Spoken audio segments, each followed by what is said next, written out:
स्त्री का घर। तुम्हें कितनी बार बताया है मेरे तैयार होने से पहले मेरा नाश्ता तैयार हो जाना चाहिए। शादी के 25 सालों बाद भी मुझे क्यों बार बार एक ही बात बतानी पड़ती है लता। तुम्हें क्या है? तुम तो आराम से घर पर रहोगी, मुझे काम पर जाना पड़ता है।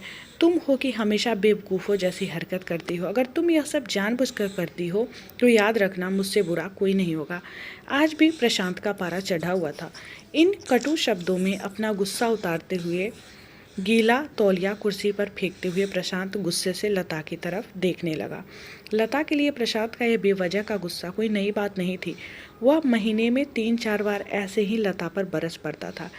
पहले पहले लता उसका विरोध किया करती थी, लेकिन जब कई सालों तक प्रशांत में कोई बदलाव नहीं दिखा तो लता ने खुद को ही बदल दिया। अब प्रशांत के कुछ भी कहने से लता को कोई फर्क नहीं पड़ता था। प्रशांत की हर बात वो चुपचाप सिर नीचे झुकाए सुन लेती थी। शादी के पहले 5 साल तक लता ने पूरी कोशिश की थी कि प्रशांत को बदला जाए, लेकिन फालतू का गुस्सा करना और बाद में लता को भला बुरा कहना यह मानो उसकी आदत बन गई थी। कोई भी बात होता तो प्रशांत सीधा लता को बोल देता, अगर मैं तुम्हें अच्छा नहीं लगता तो क्यों नहीं चली जाती अपने मायके, क्यों रहती हो मेरे साथ। इतना सब कुछ होने के बावजूद लता प्रशांत के साथ रहती थी, क्योंकि उसे अपनी बेटियों की फिक्र थी। और वह जाती भी तो कहाँ जाती, अपने बूढ़े हो चुके माँ बाप को इस उम्र में परेशान करना वह नहीं चाहती थी। समाज और लोग क्या कहेंगे यह भी तो उसे देखना था। वह इतनी पढ़ी लिखी भी तो नहीं थी कि खुद जाकर कोई नौकरी कर सके और अपना और अपने बेटी का पालन पोषण कर सके। लता को अब अपनी फिक्र नहीं थी। उसको फिक्र थी तो बस अपनी शादी लायक हो रही बेटी की। लता नहीं चाहती थी कि पति पत्नी के झगड़े की वजह से काव्या डिस्टर्ब हो। काव्या की पढ़ाई पूरी हो चुकी थी, उसके लिए अब शादी के रिश्ते आने लगे थे। कई रिश्तों को काव्या ठुकरा चुकी थी। 2-3 महीने बाद एक अच्छा रिश्ता आया। रिश्तेदारों और पहचान के लोगों ने भी लड़के के बहुत गुणगान किए। प्रशांत एक शाम अपनी बेटी के पास बैठकर उसे बताने लगा, काव्या बहुत अच्छा लड़का है, पढ़ा लिखा है, बड़ा घर है, बहुत अच्छी नौकरी है। ऐसे रिश्ते बार बार नहीं आते बेटा, इस बार मना मत करना। काव्या अपने पिता से ज़्यादा बात नहीं करती थी। शायद डरती थी या शायद नफरत करती थी, लेकिन आज वो पूरी हिम्मत इकट्ठा कर बोली, मुझे अभी शादी नहीं करनी है पापा, मैं नौकरी करना चाहती हूँ, खुद अपने पैरों पर खड़ी होना चाहती हूँ। हाँ तो उसमें क्या बड़ी बात है, मैंने लड़के से बात की है, वह तुम्हें किसी बात के लिए नहीं रोकेगा। तुम शादी के बाद भी नौकरी कर सकती हो, वह तुम्हें नौकरी के लिए परमिशन दे देगा।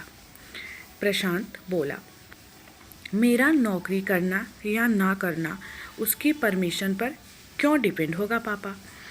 काव्या ने पूछा, मैं कह रहा हूँ ना, तुम्हें किसी भी चीज़ की कमी नहीं होगी वहाँ।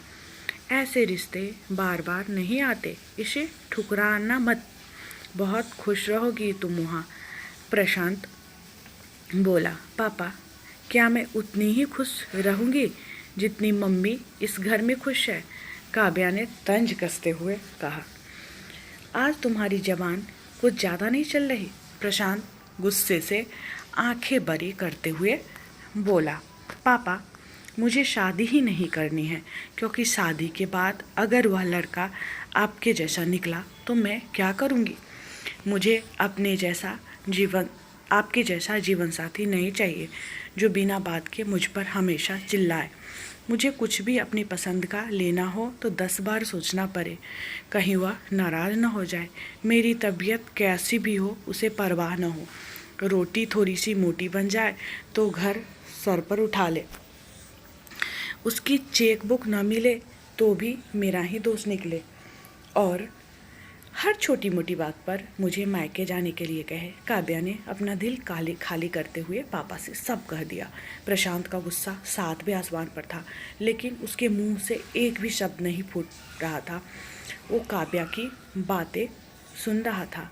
काव्या उतना ही बोलकर चुप नहीं हुई। आज पहली बार वह अपने पापा के सामने इतना कुछ बोल रही थी। पापा, आपने माँ के साथ हमेशा गलत व्यवहार किया है। आप अपने ऑफिस का गुस्सा बिना सोचे समझे माँ पर उतार देते हैं। कभी इस बात की परवाह भी नहीं करते कि उन्हें कैसा लगता होगा। आपकी बातें सुन सुनकर माँ ने अपना स्वाभिमान खो दिया है। प्रशांत आज पहली बार अपने किए बर्तावों को महसूस कर पा रहा था।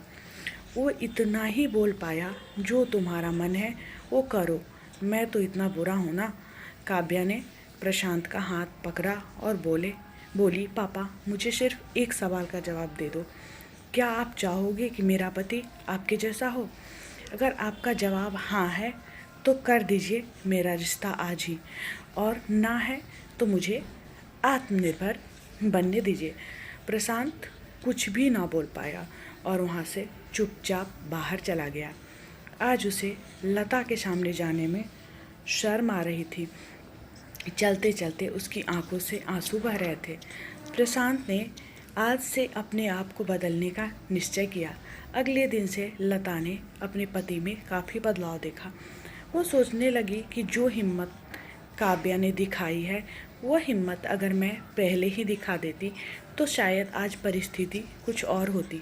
अब काव्या पढ़ लिख कर नौकरी करने लगी थी और 3 साल बाद उसके लिए अच्छा रिश्ता आया।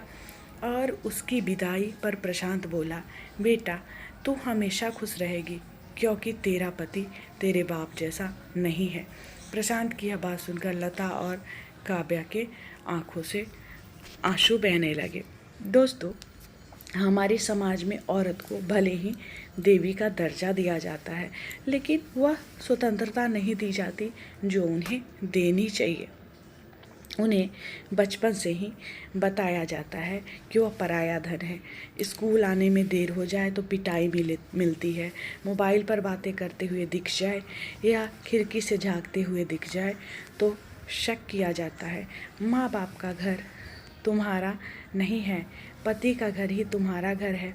जीवन भर यह बातें बता कर उन्हें ससुराल भेज दिया जाता है, और एक दिन किसी छोटे मोटे झगड़ों में ससुराल वालों ने उन्हें सुनना पड़ता है कि इस घर को छोड़ दो और मायके चली जाओ। अब आप ही बताओ दोस्तों, ऐसी स्त्रियों का सच्चा घर कौन सा है? आखिरकार वह किस घर को अपना कहे? हमेशा की तरह पूरी कहानी देखने के लिए धन्यवाद दोस्तों। उम्मीद है कि यह कहानी आपके दिल को छू गई होगी। ऐसे ही सीधे दिल तक उतरने वाली कहानी देखने के लिए आप हमारे चैनल से जुड़ सकते हैं।